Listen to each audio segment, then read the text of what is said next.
I mean, it was kind of like Pleasant Ridge, the idea that you just dream it and then it comes into being and succeeds. It's so exciting.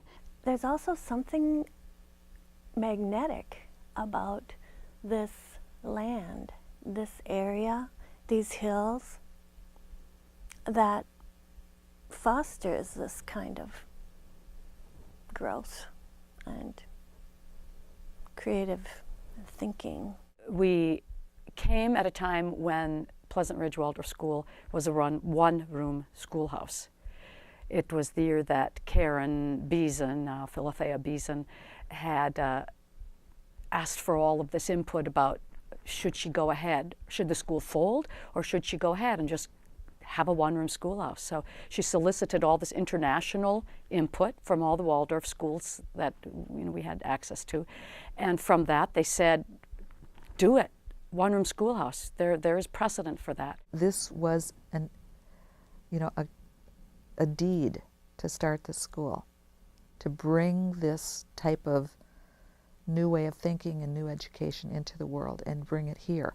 So we had kindergarten 3 days a week, and first graders came the other 2 days. And we just tried to do the handwork and art and so forth that would be appropriate for all the children. And then on Tuesdays and Thursdays, we do more academic work. From the very beginning, we've been kind of innovators and not doing things exactly the way, according to the book, just because we had such a small school. But maybe that's why we were able to survive. So we started with 3 children, and we were all, 2 or 3 days before school starts, we go, are we really going to do this? We only have 3 children.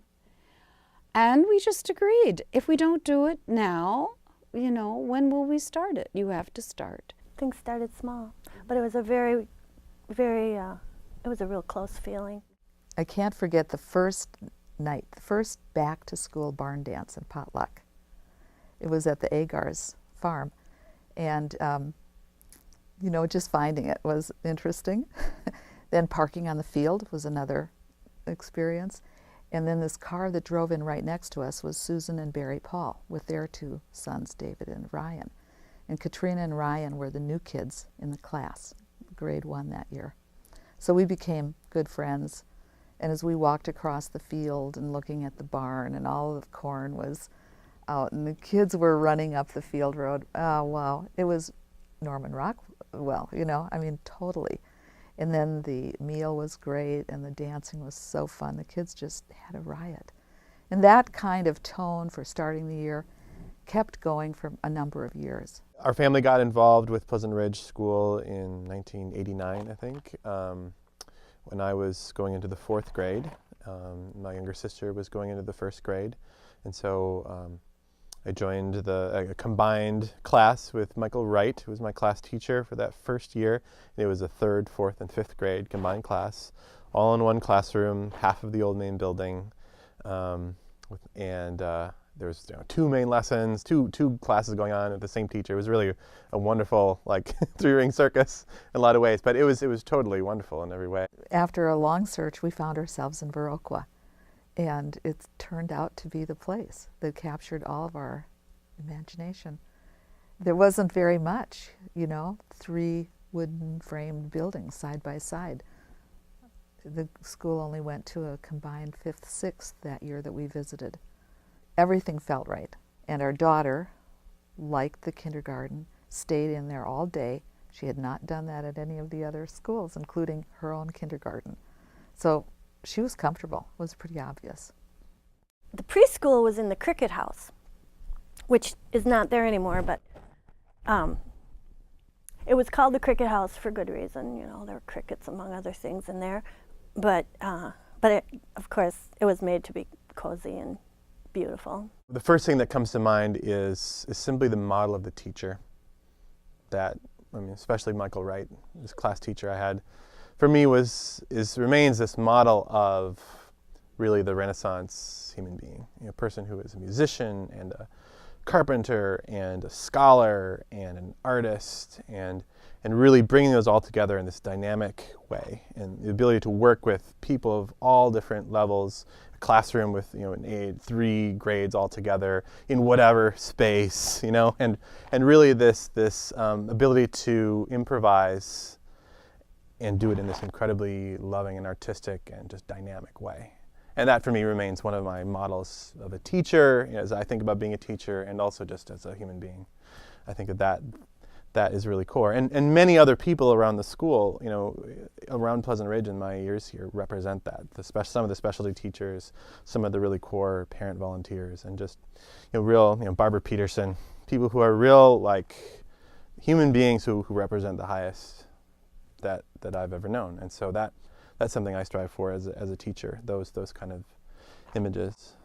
And beyond that just the holistic image of the human being, to this combination of the intellectual, the artistic, the practical, the social, you know, really weaving those together in an active way. I switched my mentorship with Mary Rood, who had been a eurythmist in the Milwaukee schools for quite a while. She would come for like 3 days and then she wouldn't come for another month or so. And could I just at least once a week meet with the students and try to keep the eurythmy work going? It was being pretty hard for us to attract a eurythmist to the area at that time. Now, how many eurythmists do we have in the area between men and women? These teachers, all of them, the subject teachers, the class teacher, they're all helping raise our kids. I just feel so grateful to have all of them, all the teachers helping all the children, not just my own. I think there's a spirit in a Waldorf school, you know, that develops around the values that we're all seeking and that we're bringing. And the conditions bring it out in a certain way, like what's going on? Is it the birth of a child in a class, or the death of somebody, or new people coming in? There are many times where something in our adult community stimulates a call to action for something. Even snow, you know, we all have to get out there and shovel or whatever. But those times really bring out, I think, the best in us, and they're always present. Just because the school building is there, or the physical structure, or the finances are all in order, that's not what makes the school. It's really the community of everyone, children and families. I remember perhaps the first pentathlon, being part of that. It was over at the Whitewater State Park, I think over in Minnesota with the other schools, and you know, it was the first of this thing, which has become really, I think, an important milestone for a lot of students and participating in that. Like there's like Zeus and Athena and these, and like there was some of that, but it was clearly being improvised at the time, and so that became, I appreciate that a lot, actually, seeing the adults like, yeah, let's make this thing that hadn't happened before. And that, yeah, it's been very important for me. One thing I've always loved about Pleasant Ridge is the plays. The plays are chosen carefully to represent and explore and deepen their classwork of the year. And so that, I think, is extra special. I mean, my children had the privilege of doing fairy tales and Greek myths and Eastern tradition, Indian holy stories, and the Bible. I mean, they did all of this. They played all of these incredible ancient characters, you know, over the span of their elementary education. It's just fabulous.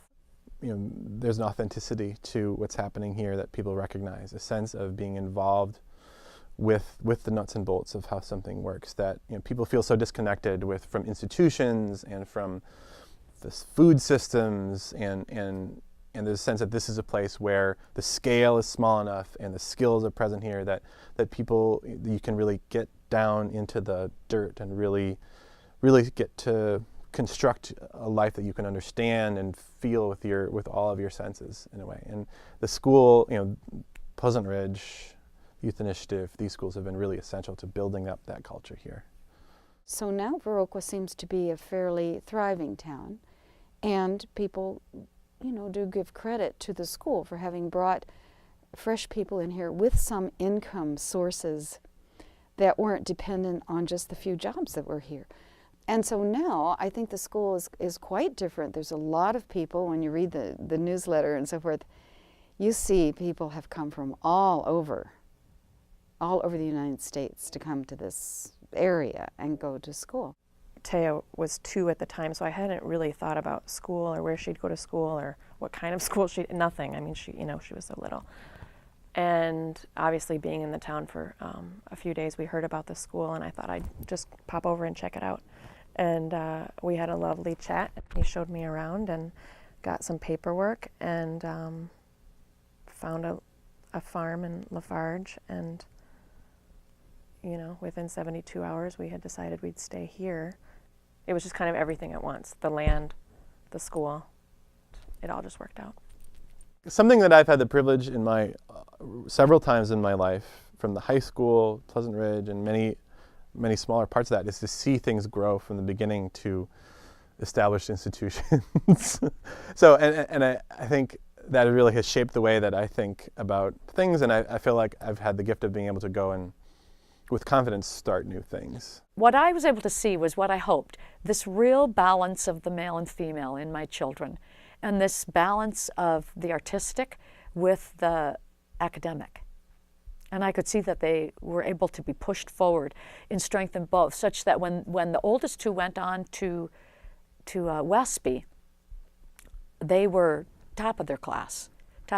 Second daughter valedictorian. First daughter was in the top 10. Second daughter valedictorian, and you know, they just were able to, like, this is all easy work. We have no trouble doing this high school work. And so what they took then from being a Waldorf student in their high school years is their projects for classes were just like doing a main lesson book in 6th, 7th, or 8th grade. I've seen children who come out of Pleasant Ridge who seem so healthy and wholesome and grounded, perhaps. I see the rich future in what my grandchildren can experience, and that's a great hope for them that I have. It's like the childhood is still extending even as she's changing and growing and becoming a woman, and the trust that's there and the openness. I know for a fact that wouldn't be there if she hadn't gone through her time here. Absolutely. It's made a tremendous difference in their life. And they're only just now coming to voice it. Orion called me from Portland, Oregon one day and said, you know, Mom, we really had a tremendous childhood. and thanked me, you know, just for having it there for him. They treasure this experience they had at Pleasant Ridge. So many parents feel like, I wish I could have gone to a school like this, and it's because we didn't get this.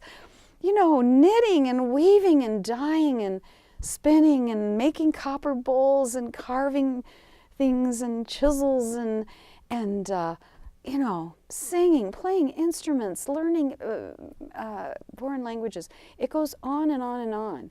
And I think the parents love this as much as their children do, maybe even more, because the kids, you know, they're immersed in it. They don't know it's something different. But that's been really a joy, and it's been fun to see how many, many people in the community have been involved in this school.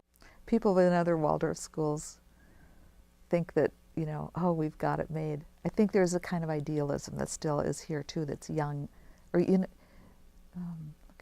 for a 35-year-old institution, it still has some of that pioneer spirit that is attractive.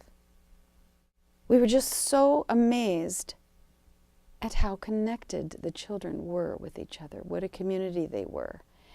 And that was not something we had even known about Waldorf education. We didn't even know. We're looking at the art and we're looking at, well, it's nice for the teacher to stay with children, but we didn't know what that meant exactly. But for a teacher to stay with the children and the parents for 5, 6, 7, 8 years and help to raise the children, and the parents knowing each other, it's an incredible community. It's a wonderful model for education. And that was a real surprise to us. We didn't even anticipate that.